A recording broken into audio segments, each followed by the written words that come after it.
Oke, selamat siang semua. Selamat datang. Terima kasih karena sudah mau datang di tempat ini untuk mendengarkan pemaparan materi dari saya. Selamat datang saya ucapkan. Baik, tujuan utama saya memberikan penyuluhan ini agar supaya Bapak Ibu semuanya, teman-teman, dapat memahami tentang pencegahan dari penyakit kanker paru-paru ini. Dan tujuan khusus saya yaitu agar supaya teman-teman atau Bapak Ibu sekalian bisa mengerti apa itu definisi dari penyakit CA paru, apa penyebab dari penyakit CA paru, apa tanda dan gejala dari penyakit kanker paru-paru, dan bagaimana pencegahan dari penyakit ini. Dan waktu penyampaian atau pemaparan materi saya sekitar 40 menit ke depan, dan mohon supaya teman-teman sekalian dapat memperhatikan dan supaya materi yang saya sampaikan dapat berguna untuk kakak-kakak, teman-teman sekalian. Saya ucapkan terima kasih.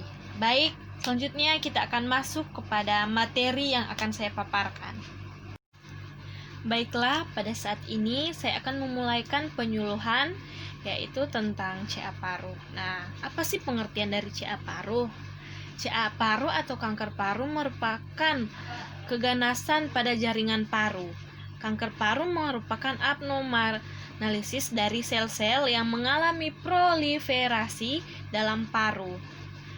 Kanker paru adalah penyakit yang disebabkan oleh karsinogen dan zat promotor tumor yang masuk ke dalam tubuh yang membuat tubuh mengalami yang disebabkan oleh kebiasaan merokok.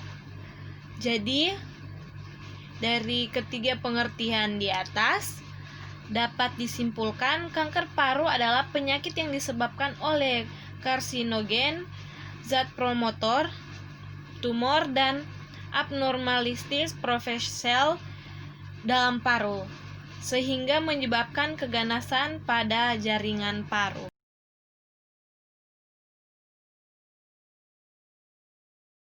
Nah, selanjutnya adalah penyebabnya. Apa sih penyebab dari CA paru ini, atau apa sih penyebab dari kanker paru ini?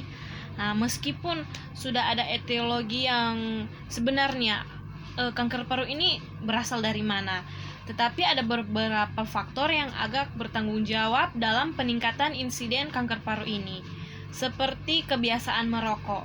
Nah, kebiasaan merokok ini yang membuat zat promotor tumor yang bereaksi ke dalam tubuh kita, sehingga zat tersebut bisa menyebabkan kanker atau tumor. Dan juga ada beberapa zat karsinogen tersebut, antara lain yang pertama itu rokok tembakau.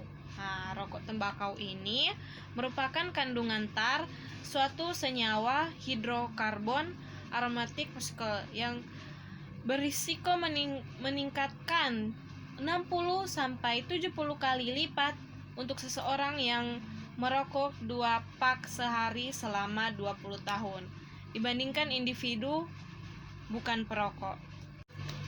Jadi, tidak diragukan lagi, merokok merupakan faktor utama yang menyebabkan kanker. Nah, suatu hubungan statis yang definitif telah ditegakkan antara perokok berat atau lebih dari 20 batang sehari.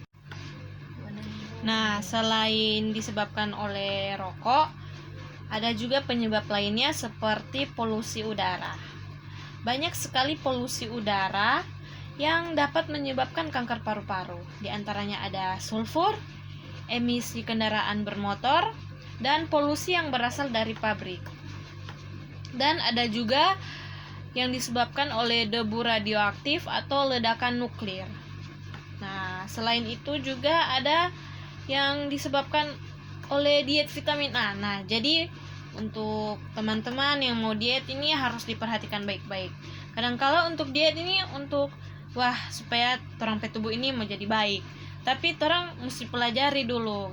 Jangan torang mau badiet habis itu sobekeng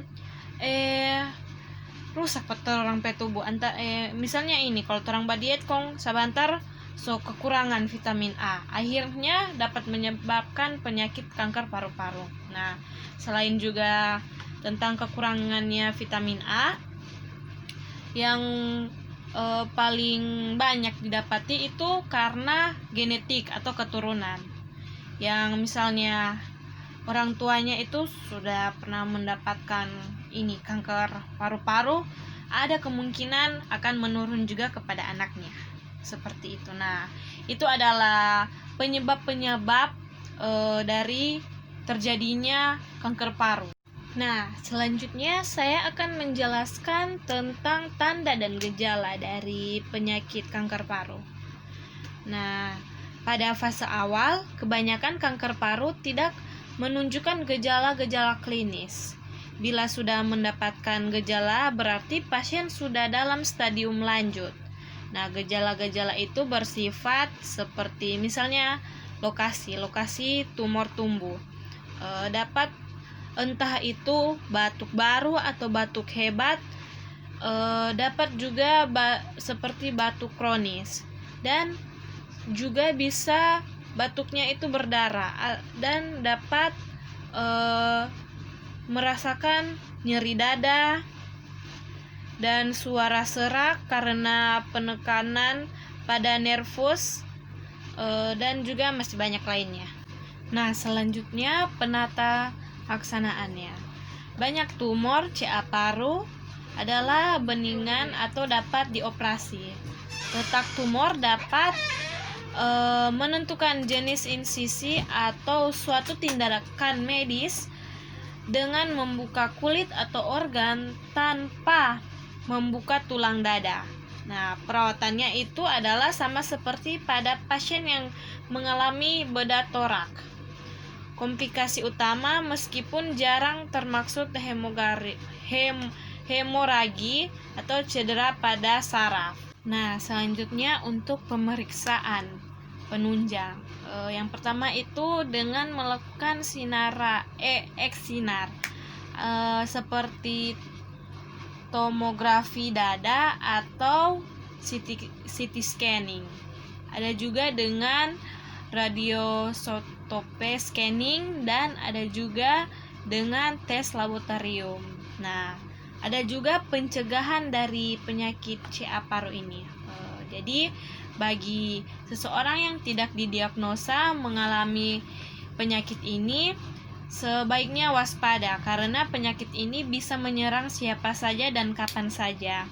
Dan sebaiknya Anda melakukan beberapa langkah untuk mengantisipasi dan mencegah terjadinya. Dengan cara itu, yang pertama sudah pasti jangan merokok. Karena jika Anda seorang perokok, maka lebih baik hentikan kebiasaan buruk Anda. Karena apa? Karena 80% penyebab kanker paru adalah rokok. Dan 50% dari para perokok adalah penderita dari kanker paru-paru. Dan yang kedua itu, hindari mengonsumsi alkohol, karena mengonsumsi alkohol secara berlebih juga dapat menimbulkan atau memicu terjadinya kanker. Nah, selanjutnya juga hindari asap rokok. Nah, selain seperti biasa kita kenal dengan istilah perokok pasif. Nah, perokok pasif ini memiliki resiko yang cukup besar juga. Untuk itu lebih baik hindari tempat-tempat umum yang kadangkala orang-orang barokok terus DP asap tak kena orang. Jadi kalau misalnya di tempat umum, ya saya sarankan Anda menggunakan masker saja. Dan selanjutnya ada juga seperti terpapar oleh zat-zat kimia yang berbahaya dan zat-zat radioaktif. Dan hindari juga makanan-makanan yang mengandung karsinogenik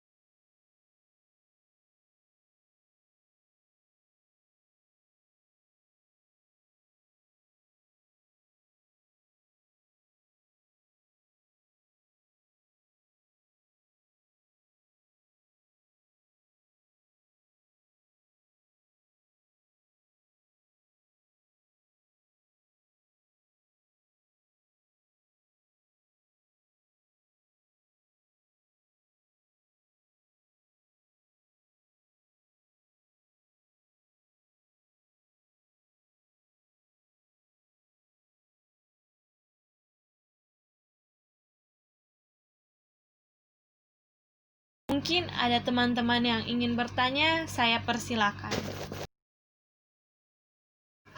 Terima kasih atas kesempatannya. Ibu, saya mau bertanya, apakah kanker paru sulit untuk didiagnosa? Baik, terima kasih atas pertanyaannya. Menurut informasi yang saya dapatkan, paru-paru manusia luas, hingga tumor ukuran seperti bola pingpong terkadang tak terdeteksi. Gejalanya semisal sesak nafas muncul biasanya jika ada kondisi lebih lanjut, sampai misalnya munculnya cairan pada paru. Dan sepertinya kalau tidak salah 80% pasien yang datang ke rumah sakit itu dengan diagnosa kanker paru sudah di stadium lanjut atau sudah pada stadium 4 karena sulitnya mendeteksi atau mengetahui bahwa seseorang tersebut telah mengalami kanker paru. Nah, bagaimana? Apakah jawabannya sudah jelas? Oke, baik. Nah, saya ucapkan terima kasih kepada teman-teman, Bapak Ibu sekalian karena telah mendengarkan penyuluhan pemaparan materi saya.